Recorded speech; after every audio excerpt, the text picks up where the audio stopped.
Assalamualaikum warahmatullahi wabarakatuh. Shalom, Om Swastiastu, Namo Buddhaya, dan salam kebajikan. Tabiun. Yang terhormat Ibu Dr. Eka Sofia Agustina, SPD MPD, dan Ibu Siska Mirita, SPD MPD. Perkenalkan, saya Tasya Claudia Putri dari kelas 1A Program Studi Pendidikan Bahasa dan Sastra Indonesia. Hari ini saya akan membahas tentang AI di kalangan mahasiswa. Sebelum masuk ke materi, kita harus mengerti apa sih itu AI. AI atau Artificial Intelligence adalah sistem komputer yang dirancang agar mampu berpikir dan belajar seperti manusia. Kita bisa menemukan AI di berbagai hal, misalnya pada chatbot seperti ChatGPT atau Google Gemini, aplikasi desain seperti Canva AI, lalu fitur rekomendasi dari YouTube, TikTok, hingga Spotify. Lalu yang kedua, kita akan membahas tentang kelebihan AI. Teman-teman, di kalangan mahasiswa, AI kini sudah menjadi alat bantu yang sangat populer.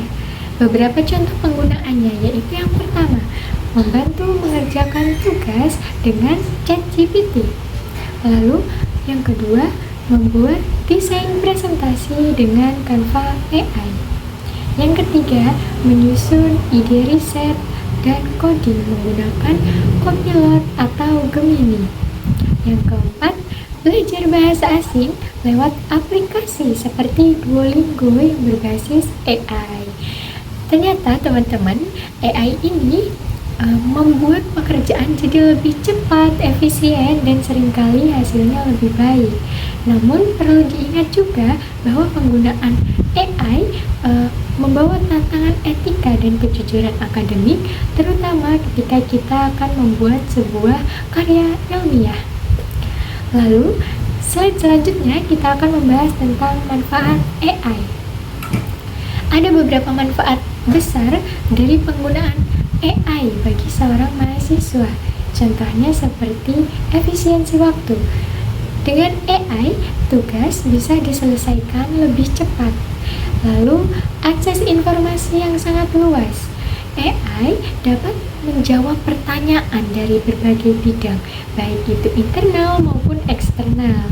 Lalu yang ketiga, meningkatkan kreativitas.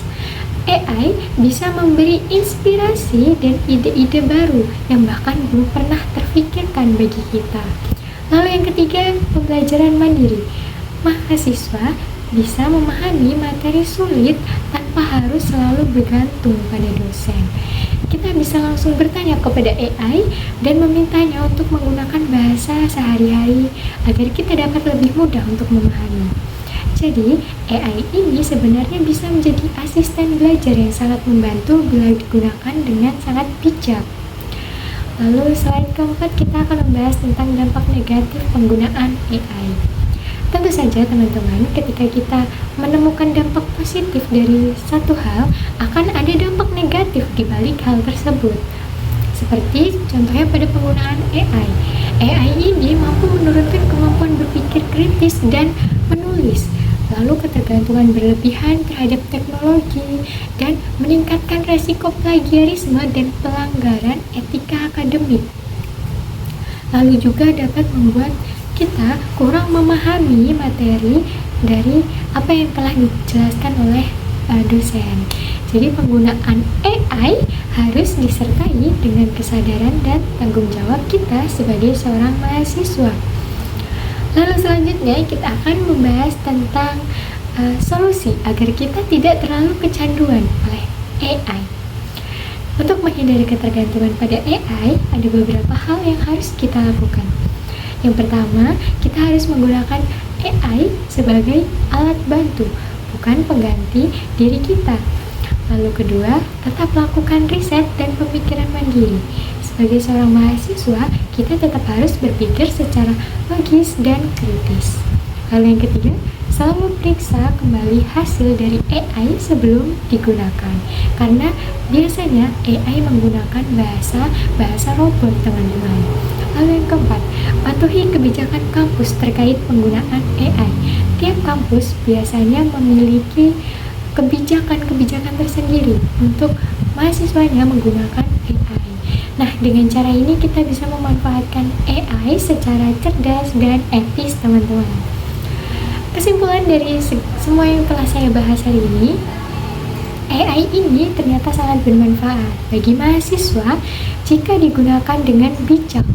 Teknologi ini bisa meningkatkan produktivitas dan kreativitas, tetapi kita tetap harus menjaga integritas dan kemampuan berpikir kritis sebagai seorang mahasiswa.